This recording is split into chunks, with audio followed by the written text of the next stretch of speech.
It's the final game of the Premier League season after a really long slog. But it does mean, though, that we're walking into now the summer transfer window, which I'll be honest with you, Riley, mate, I'm quite relieved now. It feels like this season has gone on for a long time. Do you know what I mean? I think the World Cup break aided that. You know what I mean? It just feels like it's... And the fact we've been in a relegation battle pretty much from day one.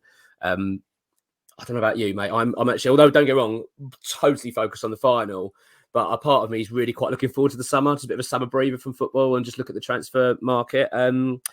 We've had some updates from ex-WH employee in terms of some targets and things are shaping up. I appreciate it's still pretty early, though, because we don't know what we can offer players next season. European football is going to be obviously a big pull if we can get back into the Europa League via the Conference League. And fingers crossed we do. But we are starting to get a few names banded around. And I think there's a bit of concrete evidence of this. It's not just X saying that. We've got Jacob Steinberg that's also come back and said the same names that have come out. So I think there is some credibility in this.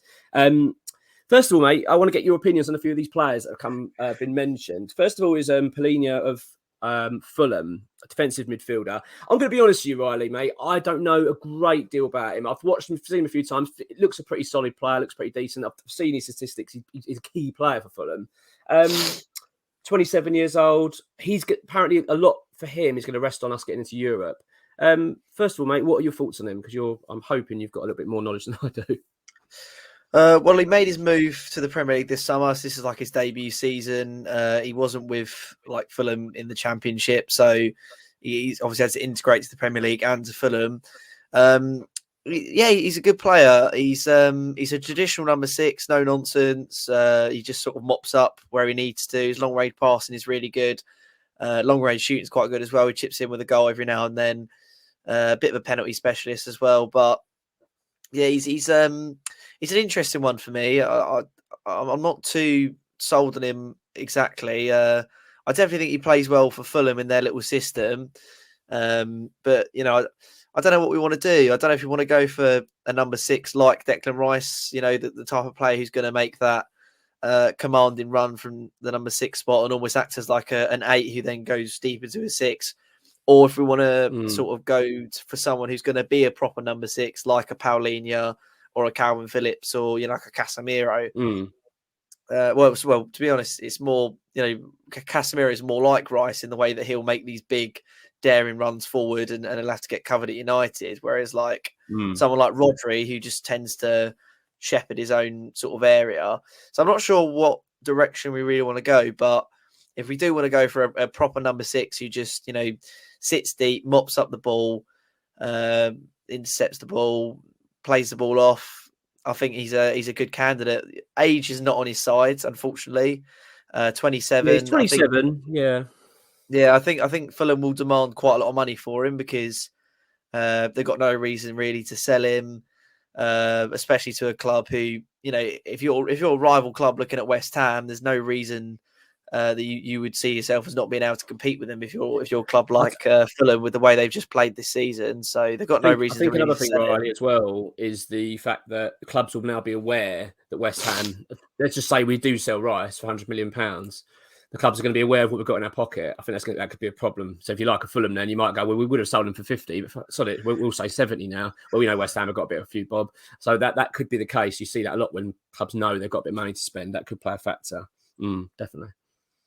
Yeah, I do agree with you on that one. I think, you know, it's a bit like when you get a bid in from Chelsea or City and you think, well, let's just add a couple million on because it's City and Chelsea, isn't it? They've got loads of money. So and obviously clubs will know how desperate it will be to replace Rice, so they'll put a little bit of a tax on that as well. I do think they'll be demanding in the range of like between like 30 to maybe 45 million sort of pounds, which I think is quite a lot of money for him, considering it's his first season in the Premier League. I'm not sure, you know, how. I mean, he had a really good start to the season, and he's been fairly consistent. But you know, are we looking to maybe aim a tiny bit higher than João Palhinha? Maybe, but it's difficult, isn't it? It's difficult because, as you said, like we need to look at replacing Declan should he leave. To be honest with you, I've got my own kind of theory on this now because I've become a little bit tiresome of West Ham and this whole bizarre approach we have to signing players, which seems to be, you know, we need to buy a midfielder, let's say, And we don't really focus enough on the type of midfielder or the type of striker or a winger. We just seem to just go, let's go and get a winger. It doesn't really matter. And then what we'll do is we'll try and make them fit into our system. I really wish they'd change this approach and start looking at players more for how they suit. So, for instance, what I mean is, if David Moyes has got a system which works, now let's be honest, the system that David Moyes has been playing for the lack of part of the season works for West Ham. Basically, you have the ball. We're happy to sit back and keep tight, and we're going to catch you on the counter-attack and nick a goal. That's effectively how West Ham play.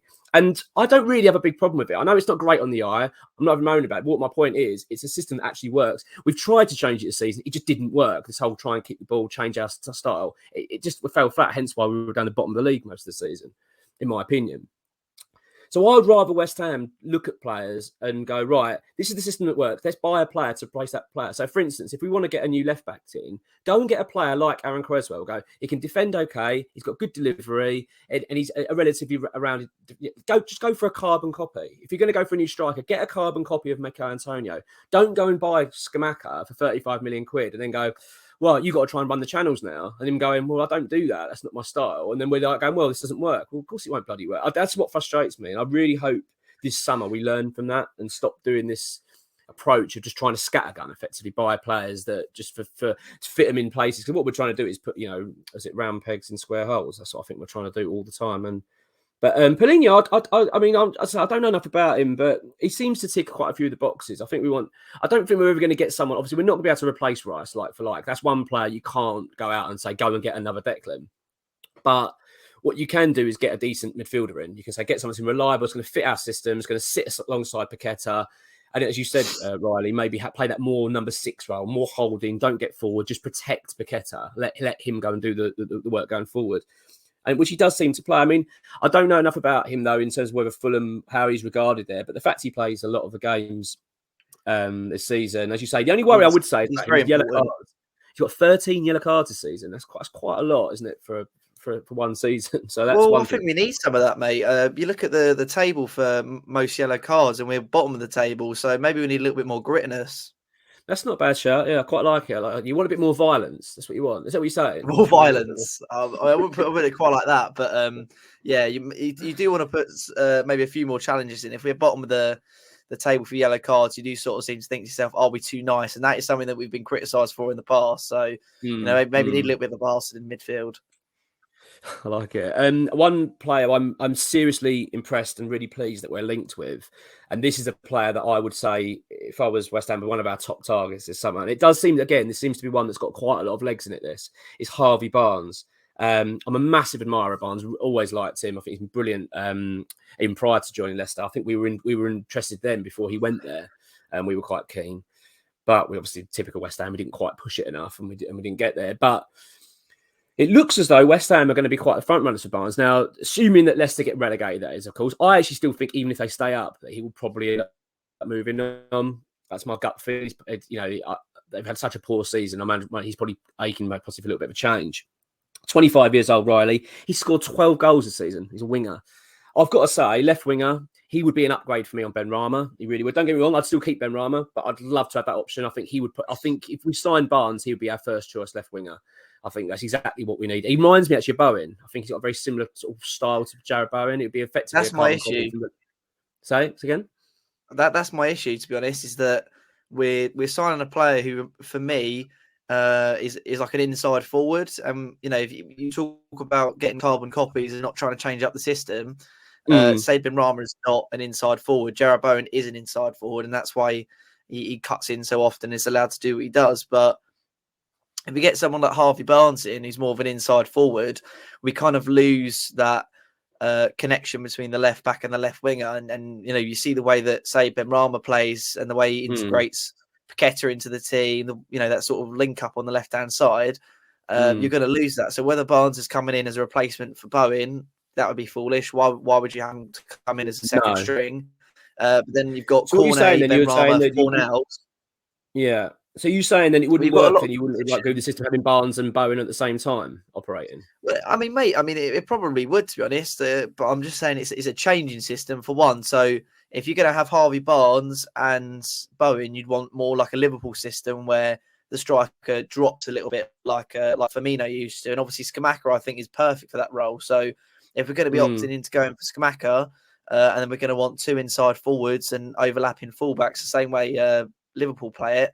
I think that worked quite nicely. But then you've got Seb Benrahma, you've got Maxwell Cornet, who in fairness could probably play on the right, and you've got Pablo Fornals. So does that mean if we're looking at Barnes, we're looking to offload one of them, or does that mean that Fornals is going to come into midfield? Like for me, it's just. I mean, my gut feeling would be that if we are going to offload someone, it'd probably be Max Cornet. That's my gut feeling. I don't think he's trusted. I'm not convinced on him, mate. I don't get me wrong. I'm not to suggest that he hasn't got a future at West Ham. I'm just not convinced on him at the moment. I get the impression that Moyes doesn't trust him. There's a problem there. I'm not having to go in for his injury because I think that that's an injury. It happens. That's life. You can't have a go at him for that. If anything, I feel sorry for him. But if you remember when he joined, I think he was regarded as one of our main signings. Moyes wanted him desperately in that team. And he was actually looking okay. He looked quite lively and, his Premier League experience. But if you remember, when we signed him first, bearing in mind he'd had a pre-season with Burnley, and then they said he's not match fit. He needs to get up to match fitness. And it went on for quite a while. It wasn't a case of a week. We're talking a few weeks. That was immediately alarm bells for me. I remember thinking, why is he not fit? He's played Premier League football. He's a Premier League player. He's just had pre-season. Why is he not fit? What's the problem with him? And then, lo and behold, minutes pretty much into his West Ham career, we got an injury. And let's be honest, mate, that whole period of his injury was confusing. He wasn't in the country. He was continually being in France. He was having scans because he wanted to be with his fat. All this, it didn't scream to me that these things are going well. And now the fact he's now back in, he's fit. Let's be honest, mate, he ain't getting near the team, really. He's not really anywhere near it. And it doesn't appear Moyes wants him in the team. So I actually wouldn't be overly surprised if he's offloaded this summer. I get the feeling that you're right. If he's looking at doing a bit of a shake-up and bringing in Barnes and there's going to be a sacrifice, I imagine someone like Cornet will probably be the sacrifice, possibly. Originally I would have said Fornals because of the fact he's barely played this season, but I think he's slowly emerged himself again. His performance against Leeds is one of the best I've seen him play in a West Ham shirt. So I'm starting to think that Moyes, I think Moyes would trust Fornals far more than over Cornet. That's my gut feeling. I'm not saying Cornet hasn't got a future, but I don't know. Something's not quite happening with him, is it? Something's not right. Is their 50 million price tag a bit too rich for your blood though, or? Well, sorry, for who? For Barnes? For Barnes. I'm not sure. I really like him, mate. I really, really rate him. I think he's one of Leicester's best players. I think he's on par with Maddison. I think he's that good. 13 goals as a winger. That's really good going. I think he would really be. I think he'd be a big player for us if he came to us. So I'd be quite comfortable with around that number. I wouldn't be too despondent. I know West Ham, with negotiations is usually horrendous. We don't usually meet that. But I think if he's a top target, I can see us paying a fair bit for him. But as we've said previously, I think with the Rice money, that's going to cause a problem because, like Leicester, then we'll be going. Well, having said that, let's not forget they could get relegated. It looks like they probably will get relegated. So the price tag should drop a fair bit because they're going to be desperate to sell. So that might play into our hands. Another one, mate, I want to talk about with you is Kalvin Phillips. One name that's been bandied around for quite a long time. And I remember I spoke to X at the beginning of the season. And I think he might have even posted it. I'm not sure, but he funnily enough mentioned that straight away. He went, I wouldn't be surprised at the end of the season if Man City come in for Rice and offer us Kalvin Phillips. I'd keep an eye on that. And that now seems to be coming to fruition. I think that's the way Man City are going to play this. They're going to offer West Ham, I think, about 70 million plus Kalvin Phillips. Now, I was a bit concerned. I'm really concerned over Phillips. I'm worried about his injury record. But I went online before we recorded this. And since October 2020, that's 31 months ago, he's missed 9.5 months of football. So that's 30%. So effectively, if you use it on record, effectively, then what you're saying is he's probably going to miss, on average, 10 games a season. Now, that's not ideal. It's not great, but it's not horrendous. It's not as if let's be honest, I'd probably say Zuma's up there in that category. He probably misses around about 10 games a season, average. The issue is the injuries are recent, though. Say again? Like the issue is, though, the injuries are recent. So, like, he was a little bit injured at Leeds for a little bit. And then he had a big injury at City, which has kept him out of the team. And then obviously, like, he didn't get up to match fitness. I'm pretty sure Pep Guardiola actually said he was like overweight as a Man City player. So he's definitely going on a downward spiral in terms of his fitness, in terms of his actual injury record. I'm just saying that's where I think it sits. It's not great, mate. I think there's a concern. We're going to talk about this in another video and talk about more about the Declan Rice situation. But Kalvin Phillips, look, if he's fit, he would be an fantastic replacement for Rice. I mean, he's an England midfielder. He's Rice's partner in England team, effectively, along with Bellingham. So let's be honest, that would certainly soften the blow of losing Rice, thinking we've actually got another very, very good, well-talented defensive midfielder come to the club. So I wouldn't be despondent about that. But as I say, there are reservations over his injuries, as well as you've touched on the weight issue and things like that. Has he got the right attitude? However, what you could say to someone like Phillips is, look, you come to our football club, you could come in as captain, because we don't really have a captain at West Ham anymore. If Rice goes, I look around that team now and don't really see. There's no one jumps out at me that goes, that's going to be our next captain. I don't see it actually at all. I don't see a leader. I worry a little bit that we're going to struggle to replace him. So someone like Phillips, that might sell him that project. So not only coming to West Ham, it might be a step down from Man City, but you come into London and you could be our new leader and take the club forward. And who knows, that might spark him into being a bit more, not saying I'm not looking at his professionalism, because he might be the most professional player in the world, but obviously we've heard things about his weight and then you've seen his injury record. I don't know. I'm leaning towards it because, and also, mate, I've got to be honest, it would mean that Rice doesn't go to a London rival. And I desperately don't want to see, I just don't want him going to anyone in London. I really want to get him go. So that would also be the other reason. And let's be honest, mate, if it doesn't work out with Phillips, we could always sell him next summer, couldn't we? We could always push him on. That's the drawback. I mean, I don't know. That's my feelings. What's your feelings on Phillips? Is he someone that you would take a punt on? Well, yeah, but they're basically valuing. I mean, if you value Rice at what we value him at, which is supposedly 120 million, then that means that they're valuing Phillips at around 50 million, which I think is quite a lot, really, isn't it? I mean, he's relatively young, I guess. He must have learned a few things playing at Man City. He played quite well as number 6 for Leeds, doing that sort of whole mopping up, sitting in front of the defence, long range passing. At one point, he was regarded as better than Declan Rice by a lot of Leeds fans and a lot of the Premier League. Yeah. So, he's definitely got something about him, and he's not someone I'd be against putting a punt on. I'd probably prefer him to Paulinho, to be honest. So he's someone I'd be excited about, and also, if it guarantees Rice going to Man City, I think that'd be quite good for us. Yeah, absolutely. I'm actually leaning. I've been thinking about this for a little while with Phillips. Originally, when this was mentioned, I really dismissed. Well, no, sorry. Beginning of the season, I would thought, that would be something that would really, I'd like that to happen. Then, as the season's gone on, we haven't seen Kalvin Phillips play because there's been continually issues with his injuries and he struggled to get back and all. And let's be honest, he struggled. I don't think Pep favours him really. Let's be honest. I don't think it's worked out there. No disrespect. And there's no dig at Phillips because that happens to quite a few players. That's just life. He hasn't quite fitted in. And his injury hasn't helped. So who knows? It maybe a move to West Ham would be good for him. A fresh start, get back to where he was. He'll want to get back in the England squad and be a regular. So I'm actually leaning more towards it. And like you say, the fact that it would mean that Rice goes to City, that just would make it perfect for West Ham. I don't think West Ham would have a problem with him going to City. I really don't. I've spoken to a couple of fans that said they wouldn't like it, but overall, I think the vast majority would far more see him go to Manchester City than someone like Arsenal, because that would be quite a painful one to see. Before we wrap this video up, mate, I want to talk about the relegated teams, teams that are going to be relegated that we think are going to be relegated, or let's just pick out the 4 at the moment, the teams that are in that mix. Players that you would look at should they go down. Is there anyone that jumps out at you straight away? You think West Ham should be all over them? Yuri Tielemans for me. I think he's a brilliant number 8. Obviously, if Pablo Fornals does go into that 8 role, I think there's no need to buy him, but I've been a big admirer for Yuri Tielemans for quite a long time, so yeah, he's someone I'd be interested in buying. Southampton, you got Lavia, who I think is quite good. CDM for them. Kyle Walker-Peters, potentially, I think he might be able to go on a cheap. I might take a punt on him if I was them. James Ward-Prowse as well, an obvious one, but I actually think he'll go somewhere else. I think he'll go to like a Spurs or something. I don't know. I just get that feeling. I don't know. I just get this feeling that he's going to go to maybe just a tiny bit of a bigger club. But then again, he's been at Southampton for a long time, so there's no reason why I wouldn't. I think he's about 30 now, isn't he? Ward-Prowse. Yeah, he's about that age, which that does put me off a little bit, because I just think it's a short-term solution. It's not someone you look at and go, right, we can. I don't want to keep going for players that are coming to the end of their career. And they probably would demand quite a high wage as well. But having said that, mate, can you imagine having Ward-Prowse in your team with those free kicks and deliveries? Oh yeah, 100%. you do think, wow, it's almost Southampton. It's like having a penalty, isn't it? It reminds you of Payet. Every time you got a free kick, you think this could probably go in here. It would make a big difference. And also we talk about leadership.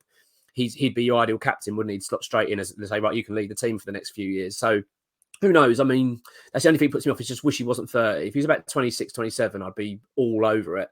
But then, like you say, there's likely to be other clubs in the mix. But it's a name that keeps getting mentioned. You are right, mate. I agree with you and Lavia. I think he would be. I did a show recently for William Hill.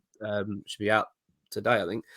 And I talked about that, and he was my number one pick who I'd like to go for as a midfielder. I think he'd fit in lovely. And I think the fact that Southampton are down, I think we get quite a reasonable price for him. But and also Anana, a player I wouldn't mind. Everton player. I don't think Everton are going to go down though. So I don't think they are. But I wonder if he'd stay there now because he's had a season there, relegation battle all year. Is he happy there? Not sure. I don't know. I think it might be an opportunity there to go back in and get him. But obviously if Everton go down, they could still well go down, mate. I know that it looks like they're obviously favourites to stay up, but it could happen. Yeah, and Leeds wide, you've got Willie Gnotto as well. Who, sorry? Willie Gnotto from Leeds and Jack Harrison. Yeah. Oh, right. Yeah. Okay, that's good. Jack Harrison would be good. Mate, why was he taken off by Sam Allardyce? And against us, I couldn't work that out. Was he injured or something? I couldn't work it out because I thought he was their best player for quite a while. I've absolutely no idea, to be honest. I don't know. That's a different video all entirely, isn't it?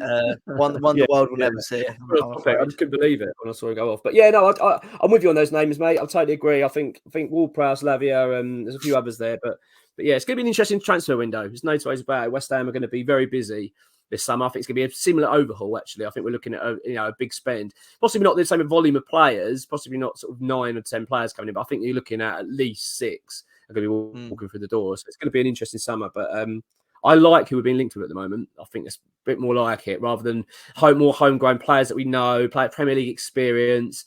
I think the club are probably learning from keep going abroad all the time is a bit of a gamble because it takes a while for players to settle. Like as much as Paqueta is absolutely on fire now, it looks like he's adjusted to the Premier League. It's taken a long time. We've pretty much missed half a season with him playing pretty much because he's just not been up to speed. So I don't think they can keep taking that gamble every season and keep trying to bring in players to let them settle in. So I'm far more impressed with the fact that we're going for players that know the league. So yeah, exciting times, mate.